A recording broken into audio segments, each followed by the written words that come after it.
दोस्तों, आज की कहानी है अमारा सन्नी की नज़र अपने ताऊ के बेटे कृष्ण कुमार की करोड़ों रुपए की संपत्ति पर थी।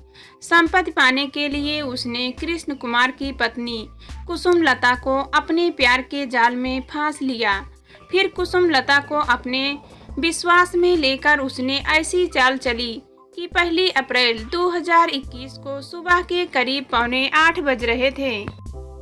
राजस्थान के अलवर जिले के बहरोड थाने के थाना प्रभारी विनोद संकला को फोन पर सूचना मिली कि जखराना बस स्टैंड के पास एक बाइक और स्कॉर्पियो गाड़ी की भिड़ंत हो गई है।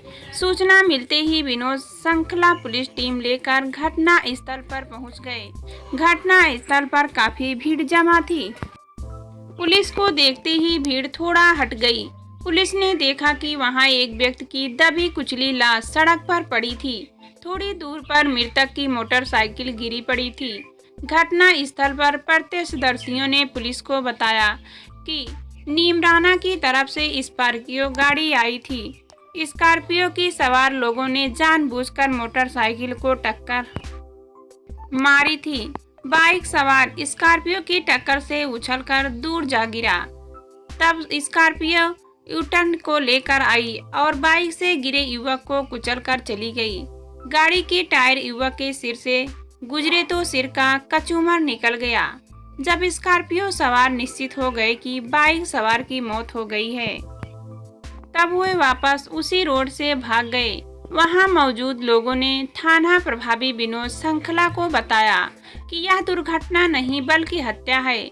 स्कॉर्पियो में सवार अज्ञात लोगों ने बाइक सवार को जानबूझकर टक्कर मारकर हत्या की है। थाना प्रभारी ने घटना की खबर उच्च अधिकारियों को दे दी। खबर पाकर बहरोड के सीओ और एसपीएम घटना स्थल पर आ गए। बाइक सवार युवक की पहचान कृष्ण कुमार यादव निवासी भुंगार का महेंद्रगढ़ हरियाणा के रूप में हुई।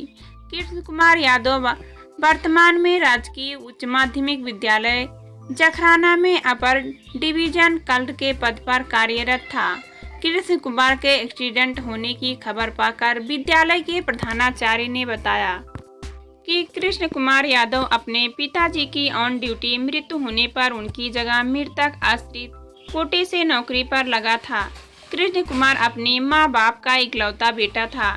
वह अपने गांव भुंगारका से योजना बाइक द्वारा ड्यूटी आता जाता था। सीओ देशराज गुर्जन के भी घटना स्थल का मुआयना किया और उपस्थित लोगों से जानकारी ली। जानकारी में यही सामने आया कि कृष्ण कुमार की हत्या की गई है।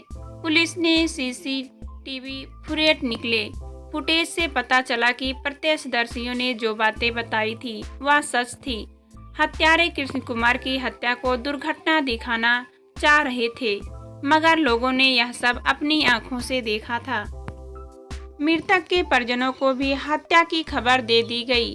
खबर मिलते ही मृतक के घरवाले एवं रिश्तेदार घटना स्थल पर आ गए। उनसे भी पुलिस ने पूछताछ की और शव पोस्टमार्टम के लिए भेज दिया। पुलिस ने शव का पोस्टमार्टम कराने के बाद वह परिजनों को सौंप दिया। मृतक के परिजनों की तरफ से कृष्ण कुमार की हत्या का मामला बहरोड थाने में दर्ज करा दिया गया।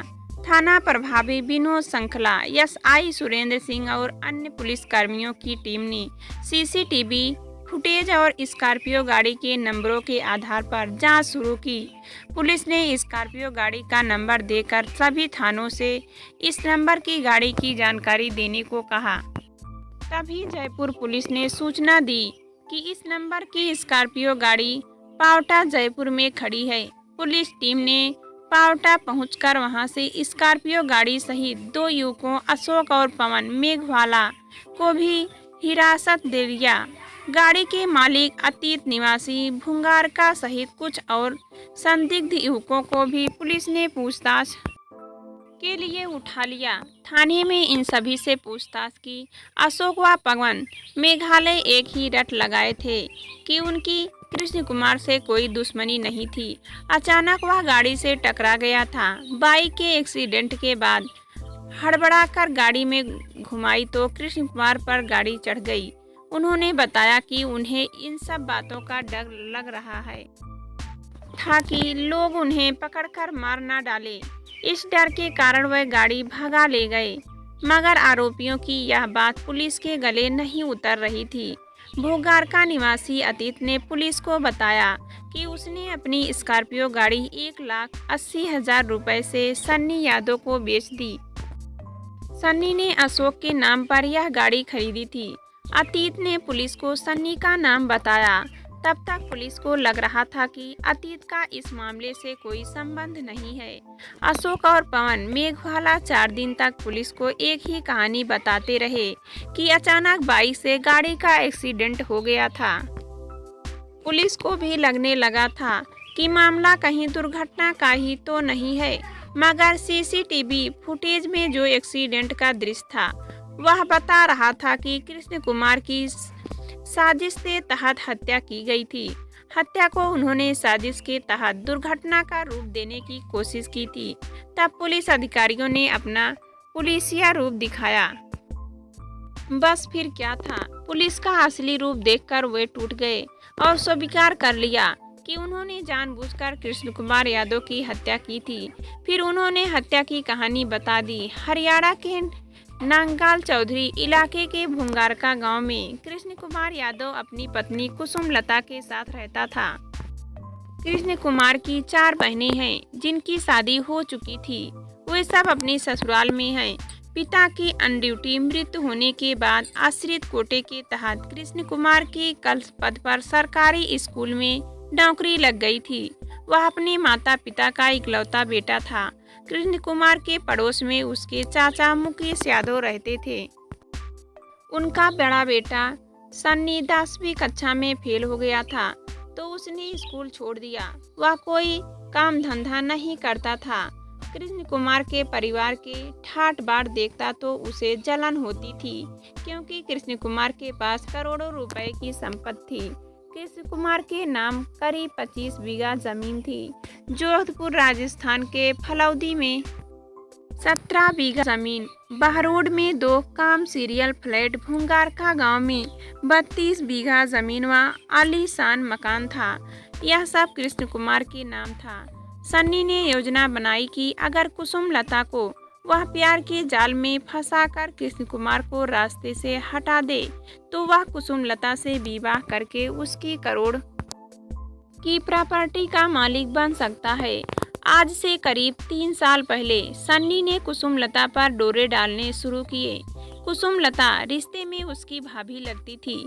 सन्नी ने कुसुम लता उम्र में 10 साल बड़ी थी, मगर वह जायदाद हड़प कर करोड़पति बनने के चक्कर में अपने से 10 साल बड़ी भाभी के आसपास दुम हिलाने लगा। कृष्ण कुमार ड्यूटी पर चला जाता तो कुसुम लता घर में अकेली रह जाती थी। कृष्ण कुमार की गैर मौजूदगी में सन्नी उसकी बीबी के पास चला जाता था। सन्नी कुसुम लता के चाचा ससुर का बेटा था। वह भाभी के हंसी मजाक करते करते उसे बाहों में भरकर बिस्तर तक ले आया। कुसुम लता भी जवान देवर की बाहों में खेलने लगी। वह सन्नी की दीवानी हो गई। सन्नी की मजबूत बाहों में कुसुम लता को जो शारीरिक सुख का चस्का लगा वह दोनों को पतन के रास्ते पर ले जा रहा था। सन्नी ने कुसुम लता को अपने रंग में ऐसा रंगा कि वह उसके लिए पति की प्राण तक लेने पर आमदा हो गई। आज से करीब 1.5 साल पहले सन्नी ने कुसुम लता से कहा, कुसुम तुम रात में कृष्ण कुमार को बिजली के करंट का झटका देकर मार डालो।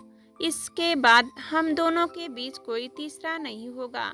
पति की जगह तुम्हारी नौकरी भी लग जाएगी। फिर मैं तुमसे विवाह कर लूँगा और फिर हम मौज की जिंदगी जिएंगे, ठीक है सन्नी? मैं पति को रास्ते से हटाने का इंतजाम करती हूँ। कुसुम लता ने हंसते हुए कहा। वह देवर के प्यार में पति की हत्या करने का मौका तलाशने लगी। एक दिन कृष्ण कुमार रात में गहरी नींद में था। तब कुसुम लता ने उसे बिजली का करंट दिया। करंट का कृष्ण कुमार को झटका लगा तो वह जाग गया। तब टीवी ने कूलर में करंट आने का बहाना बना दिया। कृष्ण कुमार को करंट का झटका लगा जरूर था, मगर वह मरा नहीं। यह सुनकर सन्नी बोला, कुसुम जल्द से जल्द कृष्ण का खात्मा कराना होगा। तुम ही एक का किसी से करा दो, मैं तुम्हारे साथ ही मेरी जान, कुसुमलता बोली। कुसुमलता और सन्नी जल्द से जल्द कृष्ण कुमार को रास्ते से हटाना चाहते थे। कृष्ण की ड्यूटी जाने के बाद व्हाट्सएप कॉलिंग पर दोनों बातचीत करते थे। सन्नी ने अपने छोटे भाई की शादी कर दी थी, खुद शादी नहीं की थी। उसका मकसद तो करोड़ों की मालकिन कुसुमलता से शादी करना था। सन्नी भाभी से शादी करके वह जल्द से जल्द करोड़पति बनना चाहता था। एक दिन सन्नी और कुसुमलता के संबंधों की जानकारी किसी ने कृष्ण कुमार को दे दी। बीबी और चचेरे भाई के संबंधों की बात सुनकर कृष्ण कुमार को बहुत गुस्सा आया। उसने अपने बीबी के इस बारे में बात की तो वह ऋचा चरित्र दिखाने लगी, आंसू बहाने लगी। मगर कृष्ण कुमार के मन में संदेह पैदा हुआ तो वह उन दोनों पर निगाह रखने लगा। इसके बाद कुसुमलता ने सन्नी को सचेत कर दिया। दोनों छिपकर मिलने लगे, मगर उन्हें हर समय इसी बात का डर लगा रहता था कि कृष्ण कुमार को कोई बता न दे। कृष्ण कुमार ने सन्नी से भी कह दिया था कि वह उसके घर न आए, यह बात शक करता है। ऐसे में कुसुमलता और सन्नी ने उसे एक्सीडेंट में मारने की योजना बनाई ताकि उन पर कोई शक भी ना करे और राह का कांटा भी निकल जाए। सन्नी ने इस काम में कुछ खर्चा होने की बात कही तो कुसुमलता ने खुद के नाम की 4 लाख रुपए की एकड़ी मार्च 2021 के दूसरे हफ्ते में तुड़वा दी। 4 लाख रुपए कुसुम ने सन्नी को दे दिए। रात में तीनों शराब पीकर खाना खाकर होटल पर रुके और सुबह चले गए। 30 मार्च 2021 को अशोक ने पवन से कहा कि मुझे स्कॉर्पियो से एक आदमी का एक्सीडेंट करना है, तुम मेरा साथ गाड़ी में रहोगे तो मैं तुम्हें 40,000 रुपए दूंगा। सन्नी अपनी प्रेमिका भाभी कुसुमलता को सारी बात बता देता था। 1 अप्रैल 2021 को सुबह 7:30 बजे कृष्ण कुमार अपने गांव से ड्यूटी पर जखराना निकला। यह जानकारी कुसुमलता ने अपने देवर प्रेमी सन्नी को दी। सन्नी ने अशोक को यह सूचना दे दी। अशोक कुमार गाड़ी में पवन को लेकर जखराना बस स्टैंड पहुंच गया। जैसे ही कृष्ण मोटरसाइकिल से जखराना बस स्टैंड से स्कूल की ओर जाने लगा, तभी अशोक ने स्कॉर्पियो से कृष्ण कुमार को सीधी टक्कर मार दी। टक्कर लगते ही कृष्ण पर उछालकर दूर जा गिरा।